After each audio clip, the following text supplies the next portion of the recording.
Assalamualaikum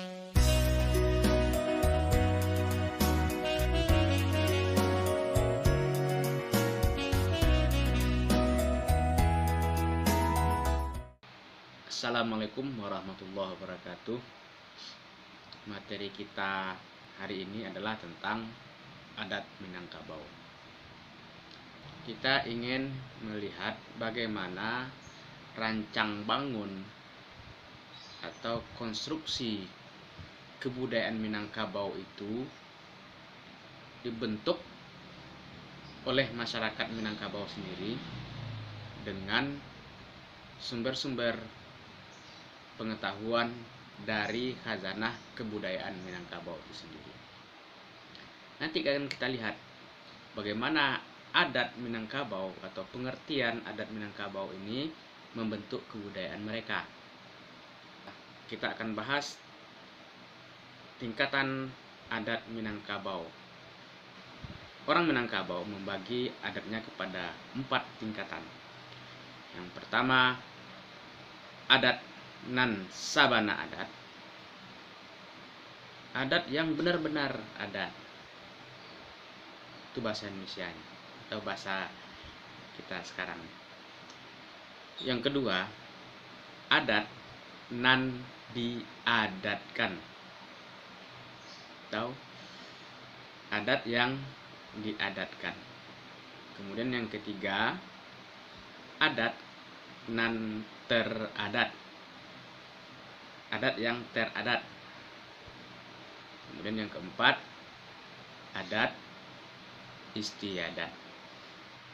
Oke, saya tidak akan singgung nanti apa itu pengertian adat, bagaimana adat itu terbentuk. Itu secara teoritis bisa Anda baca di dalam berbagai literatur, gampang sekali. Kalau Anda malas buka-buka buku untuk mendapatkan gambaran apa maknanya, silakan searching saja di internet, carilah sumber-sumber yang tepat. Adat menurut Van Vollenhoven adalah begini, adat menurut Prof. M. Nasrun begini, adat menurut Kunchadiningrat begini.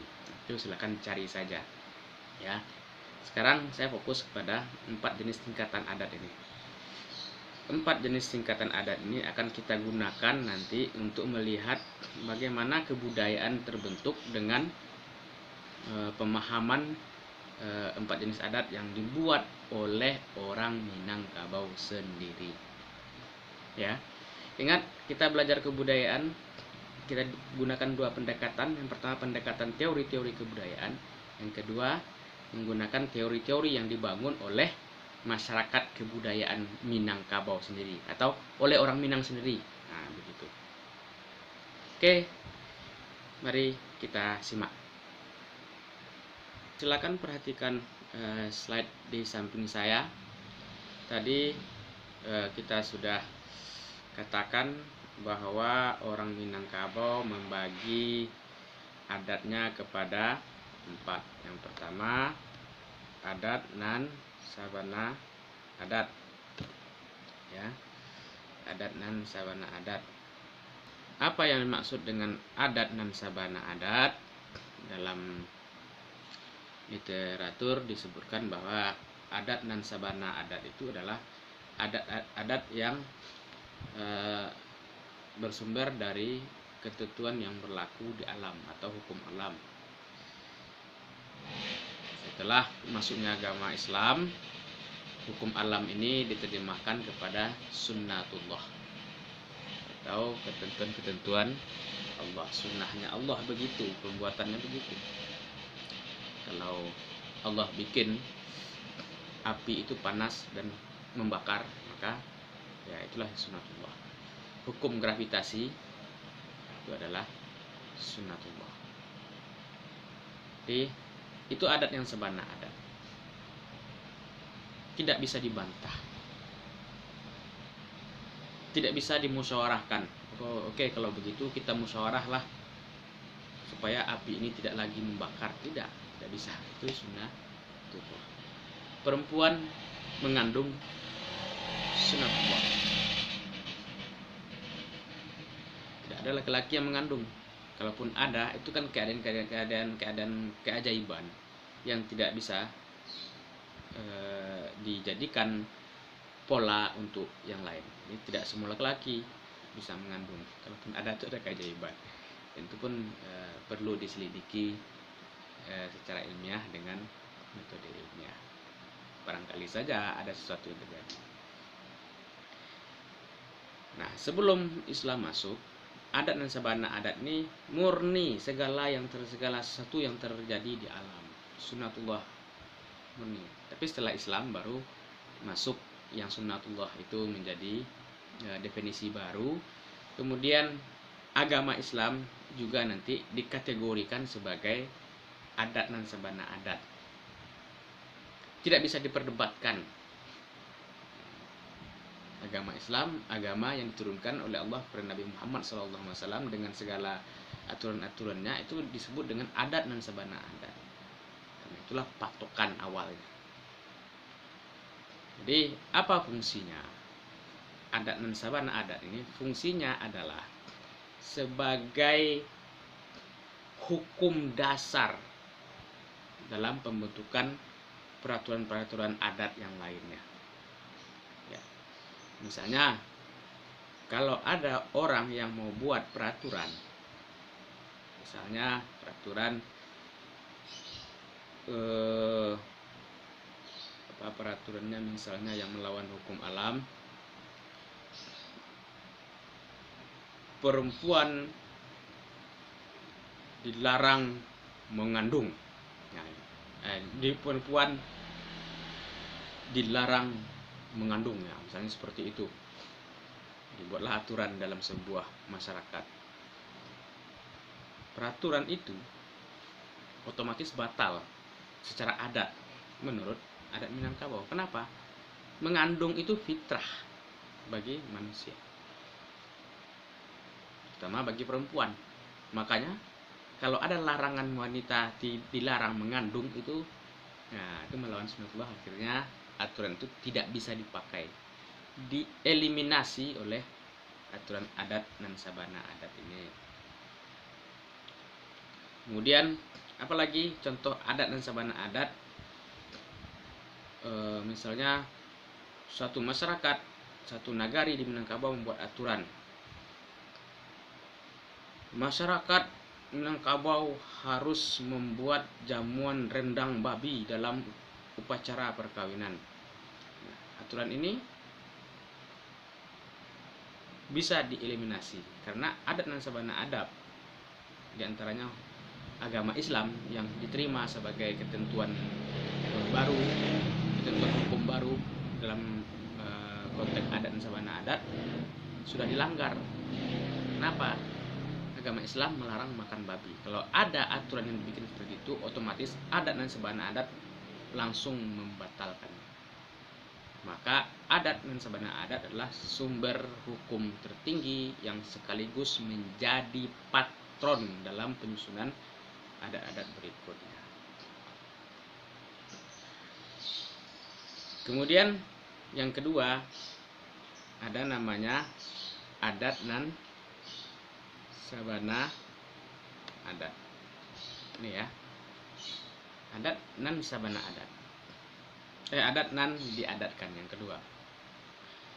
Adat dan diadatkan dari segi proses sebenarnya itu adalah kesepakatan. Tapi kesepakatan ini kita lihat bukan prosesnya. Yang kita lihat adalah tujuan dari kesepakatan ini, bahwa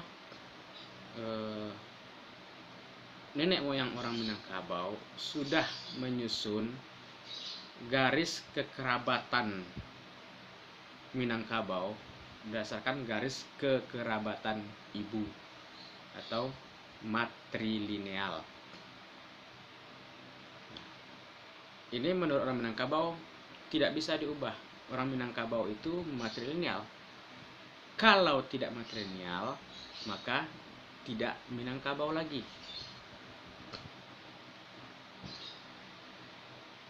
Apa itu matrilineal? Ini jangan salah membaca ya, jangan salah cara penyebutan. Kesalahan dalam literatur kita lihat selama ini mengartikan matrilineal dengan garis keturunan. bukan keturunan, tapi garis kekerabatan ibu. Karib bahasa Arab dekat, mengelompok ke. Matri itu artinya ibu, mother. Line garis, garis ibu. Jadi kekerabatannya menurut garis ibu.